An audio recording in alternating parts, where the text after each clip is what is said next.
So yun na nga mga bes, ito ituturo ko sa inyo. Ito naman vitamina kahit saan mabibili nyo. Kahit sa tindahan mga bes, kahit 5, 10. Depende sa inyo mga bes kung gaano kalakas. Charot.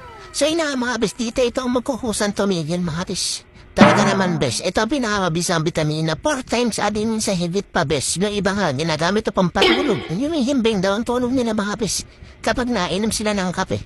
At yan nga mga bes, nagtimpla na nga rin ako ng kape bes. Ganun talaga mga addict tayo sa kape. Kape is light mga bes. At yun na, piliin ko muna yung tubig. Ayoko na nabibitin mga bes. Mabibitin yung araw ko. Di ba, sisira ang araw na pang hindi sila nakakape. Ako hindi, ayoko mabitin yung araw ko mga bes. At yun na nga mga bes. Talaga namang, buhay ang dugo, ayan. Yun nga lang, palpitit buong araw yan. Eksperto na po ang gumagawa nito mga bes, ano?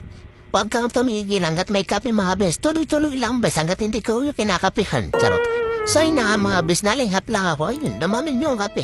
Hays, napo naman talaga. Patay ka diya, cellphone na yan kasi.